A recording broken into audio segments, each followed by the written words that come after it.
Republic like that. And Suriname is the same. And a lot. But, let's see. With all due respect, and I understand you, Paquito, always respect for the teams, that should be even more important in the elections, but we're not talking about Mexico against the Dominican Republic. No, of course, but it's not the Dominican Republic. No, I don't understand. No, you're not going to play against a baseball team, you're going to play against soccer players who also try and know how to play soccer. But the difference between one team and the other must be huge. Yes, it should be, but wait a moment, and we talked about the other one with Javier too. We're really going to play against the Dominican Republic.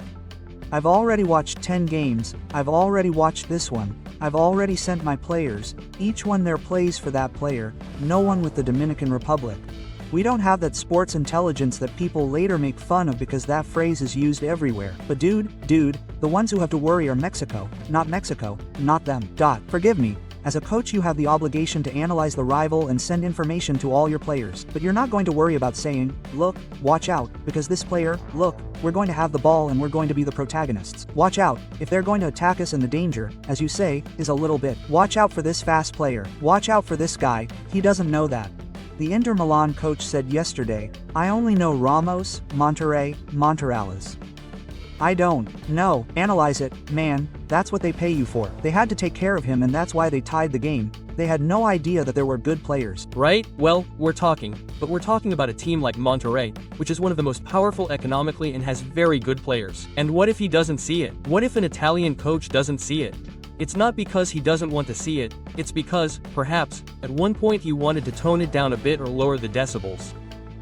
But we're talking about something similar in the Dominican Republic versus Mexico.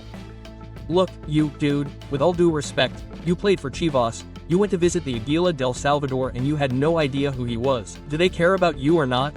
No, at least I did go on my iPad back then and I saw it. Forward, skinny. What worried you? What worried you? They were going to hit you and they were going to hit you everywhere. Right? For example, we're going against Santos, Paco Gabriel de Anda and his teammate Pedro Munoz. Right? But there we saw each other every week, but if you went away you were going to run away.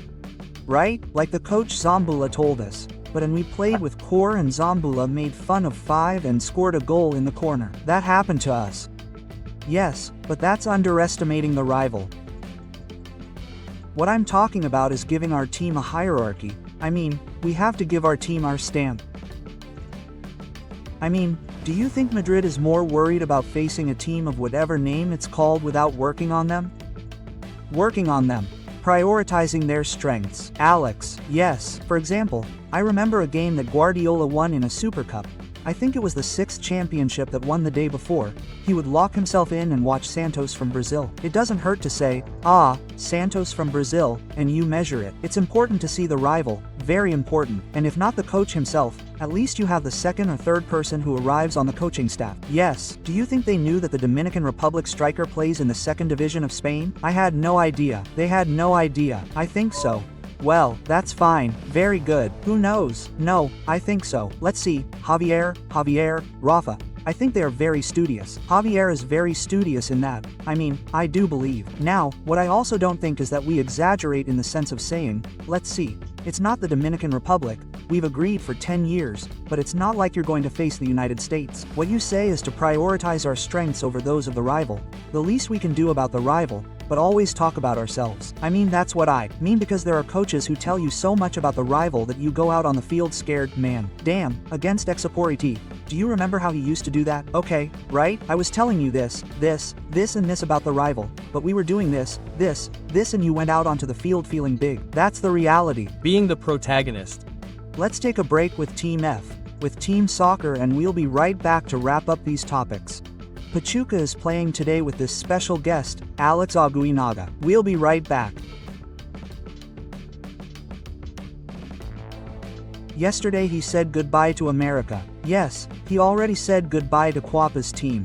Valdez is going to Starsfield. They tell me that there are still a few things that need to be fixed there. I can tell you, Beto, it has to do with money, with payment times, how much the Argentine league team is going to pay América that a short time ago said, I don't want to deal with anything that has to do with that country anymore after all the independent problems. Sure, you can't generalize, right? But the independent problem is that this year América received $330,000 from the 2018 transfer of Paraguayan Cecilio Dominguez, the last $330,000 was received almost 7 years after the contract was signed. So, obviously America says, let's see. I mean, if a contract has to be reviewed letter by letter, right? And that's what's hindering Valdez, official announcement a little bit, but he's already said goodbye to America. And America's number 10 is a big question. I heard it's going to be the little guy Sanchez. Well, the jersey, yes, sure. He more or less already had the role, right? Last season, he played a mixed midfielder a lot. Me too, Chelis. I mean, I think he's a creator, right? Yes. So America's number 10 is a legendary jersey. Let's see. America already has 2 free NFM spots, right? With the departure of Diego Valdez and Java de Rossin. They tell me that if LAFC doesn't buy the Dutchman by July 24th, which is when his option expires, he'll leave anyway, right? So America has the option to say, well, I'll look on the foreign market. It has many. The squad seems to me to be lacking a lot today.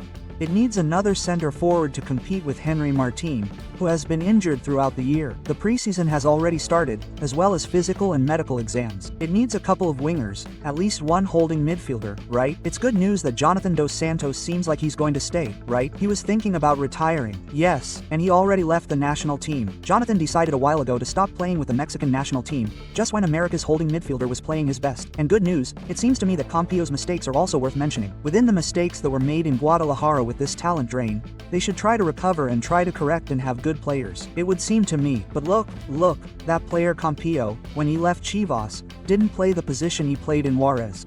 In Juarez, they taught him to play another new position, and that's where they want him back. I mean, wow, yes, incredible. A big team has to prioritize a national title and then whatever comes next. What happens is that the schedule was very tight and America was caught at a bad time, and we said it, America is going downhill. LFC is preparing. They have prepared their whole life for this match. So, it's not that America underestimated the match they were going to play against AFC, but they weren't in the best moment. That's a reality. But America must be suffering a lot not to be there in such important showcases playing against such important teams worldwide.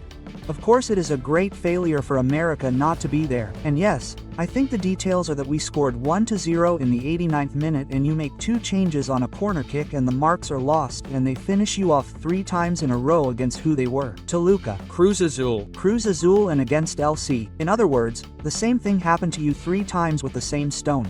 I think these are mistakes that should be mentioned, but of course the Americans should be happy to play against these types of teams. But not the importance. Javier, what do you mean? I mean, let's see. What do you mean? Making do not playing with starters? No.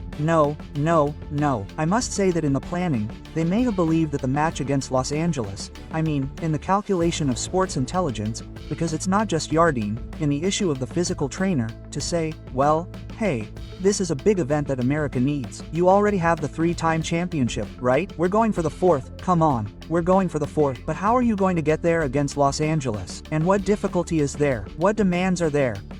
I don't know if this team could have had the capacity better physically. Well, you already talked about the last minute, but maybe you'll win it with more authority. But Paco already described it perfectly. First of all, America was presented with the little gift of reaching that match. And in the planning, that part of being able to arrive with better legs and with better fight was not included. But with the playoffs already, yes, you had already known about this match for a month. And then there's also the issue of something fortuitous. You were in the 89th minute and they tied the game and then everything that happened. But it was a combination of lack of planning and also because that possibility arose because first there was Leon and then the issue of that match basically came up, which they pulled out of their hat. What do you think, Hugo? UB era doesn't exist in football or in life. Yes. And so, what would have happened if Leon had played instead of the Los Angeles team? That beat America. What would have happened? I would have loved to have seen Leon play against the team that Los Angeles played. Yes. So that it would have been fair from a sporting point of view, because what is won on the field is proven. But I don't want to talk about America because America didn't deserve to be there. No, that's why. Why? Because Leon should have been there. I defend Mexicans and Mexican soccer didn't defend Leon because they didn't want to, but who should have?